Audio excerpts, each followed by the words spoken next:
आप लोग को मालूम होना चाहिए, हम लोग इसके पहले पढ़ रहे थे अणुसंख्य गुण। सभी विद्यार्थियों को पता है कि अणुसंख्य गुण कुल 4 प्रकार के होते हैं, जिसमें पहला होता है वाष्प दाब का अवनमन। तो बच्चों, जो वाष्प दाब का अवनमन होता है, वो वाष्प दाब के अवनमन को जानने से पहले हम सीखेंगे वाष्प दाब क्या होता है। तो बच्चों, वाष्प दाब की ओर चलते हैं। मतलब कि इस वीडियो में हम लोग का जो टॉपिक है, उस टॉपिक का नाम है वाष्प दाब। मीन्स बच्चों, आज हम सभी सीखेंगे वाष्प दाब, क्योंकि आप लोगों को मालूम है वाष्प दाब के अवनमन को जानने से पहले हमें वाष्प दाब को जानना होता है, जिस वाष्प दाब को इंग्लिश में हम लोग कहते हैं वेपर प्रेशर।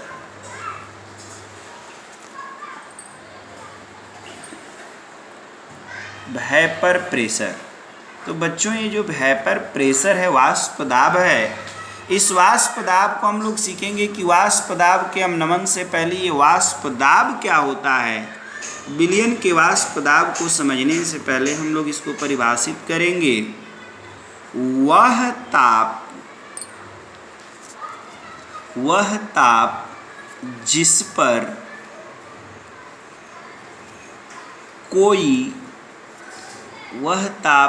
पर कोई द्रव उबलने लगता है, वह ताप जिस पर कोई द्रव उबलने लगता है या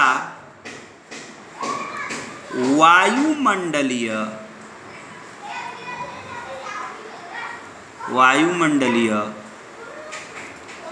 दाब के बराबर, वायुमंडलीय दाब के बराबर हो जाता है, वायुमंडलीय दाब के बराबर हो जाता है, तो उसे उस द्रव का वाष्प दाब कहते हैं। वाष्प दाब कहते हैं। बताया गया बच्चों कि वह ताप जिस पर कोई द्रव उबलने लगता है या वायुमंडलीय दाब के बराबर हो जाता है, तो उस द्रव को उस विलयन का वाष्प दाब कहते हैं। जैसे कि बच्चों, हम ये भी कह सकते हैं कि उदाहरण के तौर पर पानी को हम जानते हैं कि 100 डिग्री सेल्सियस ताप पर उबलने लगता है, इसलिए पानी का वाष्प दाब 100 डिग्री सेल्सियस माना जाता है। इसी के आधार पर हम कह सकते हैं कि वाष्प दाब क्या है, तो वह ताप जिस पर कोई द्रव उबलने लगे, अर्थात वायुमंडलीय दाब के बराबर हो जाए अथवा भाप बन जाए, तो विलयन के वैसे दाब को वाष्प दाब कहते हैं। इस बात को ध्यान देते हुए हम उदाहरण के तौर पर ये कह सकते हैं, जैसे जल 100 डिग्री सेल्सियस ताप पर उबलने लगता है, 100 डिग्री सेल्सियस ताप पर उबलने लगता है, इसलिए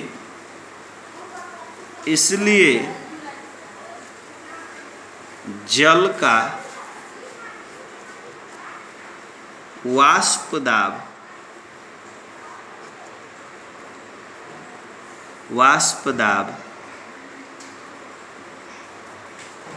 100 डिग्री सेल्सियस माना जाता है।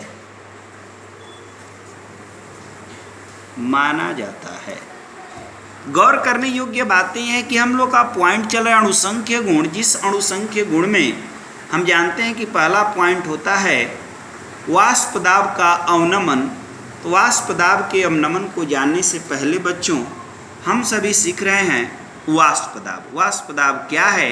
तो वह ताप जिस पर कोई द्रव उबलने लगता है, उसे उस विलयन का वाष्प दाब कहते हैं। जैसे जल को 100 डिग्री सेल्सियस पर गर्म करने पर वह उबलने लगता है, इसीलिए 100 डिग्री सेल्सियस जल का वाष्प दाब होता है।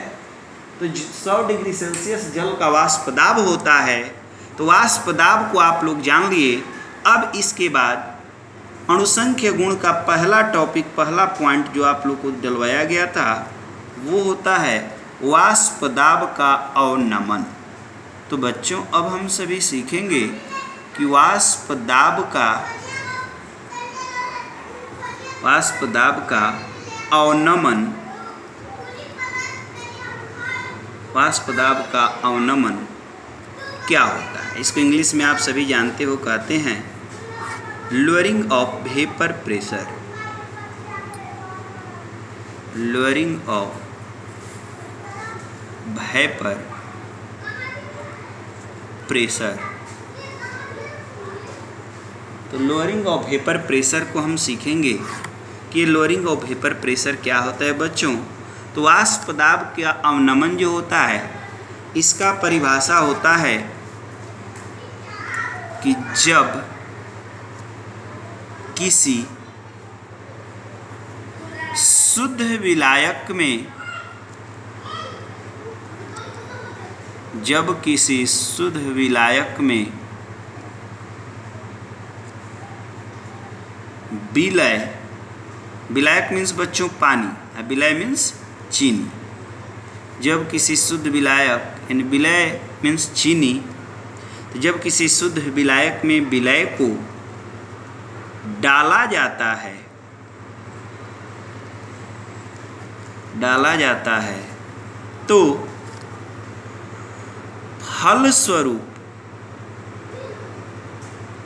फलस्वरूप बने हुए विलयन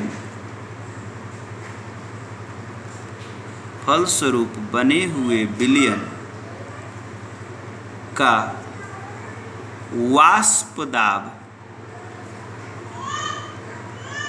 वाष्प दाब शुद्ध विलायक के वाष्प दाब से, शुद्ध विलायक के वाष्प दाब से कम हो जाता है। वाष्प दाब से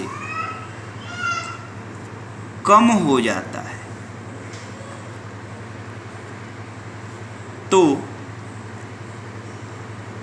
वाष्प दाब में होने वाली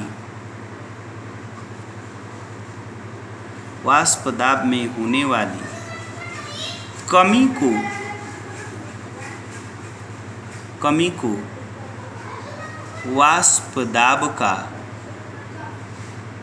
वाष्प दाब में होने वाली कमी को वाष्प दाब का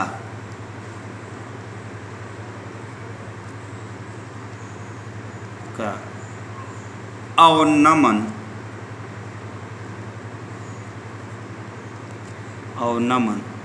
कहा जाता है। बच्चों गौर करेंगे, अवनमन का अर्थ होता है अंतर अर्थात कमी। मान लीजिए कि आप लोगों ने शुद्ध पानी को लेकर उसका वाष्प दाब देखे और एक शुद्ध पानी में चीनी डालकर शरबत बना लिए, उसका वाष्प दाब देखें, तो शुद्ध पानी जल्दी वाष्पित होकर उड़ जाता है, जबकि शरबत का वाष्प धीरे धीरे होता है, धीरे धीरे वाष्पित होता है।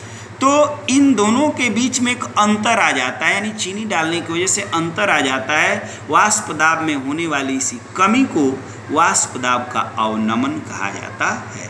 अवनमन का मतलब बच्चों होता है अंतर। यहाँ पर हम लिख सकते हैं मान लिया कि शुद्ध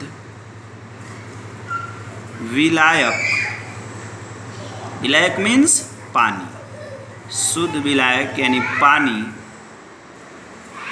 का वाष्प दाब बराबर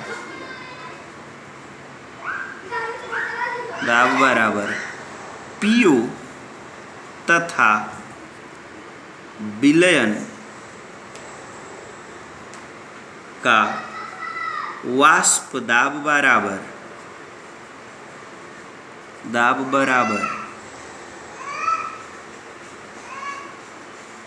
PS है। P से हो गया बच्चों प्योर, O से एब्सोल्यूट, A से हो गया सॉल्यूशन। PS है तो वाष्प दाब का अवनमन, वाष्प दाब का अवनमन,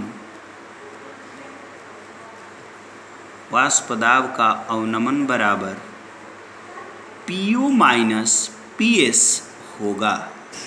इतना याद रखेंगे। यह फार्मूला का निर्माण धीरे धीरे हो रहा है। तो PO माइनस PS हो रहा है। P से प्योर शुद्ध, तो शुद्ध विलयन जो विलायक है उसका वाष्प दाब अधिक होता है, विलयन का वाष्प दाब कम होता है। तो क्या हुआ कि हम अधिक वाले में से कम वाले को घटा देते हैं, तो बच्चों अंतर समझ में आ जाता है। आज थोड़ी हड़बड़ी के कारण कहीं मैं निकल रहा हूँ, इसलिए इस फार्मूला को यहीं तक रोकते हुए तब तक के लिए धन्यवाद। नेक्स्ट जानकारी आप लोग को अगले वीडियो में देंगे, तब तक के लिए धन्यवाद।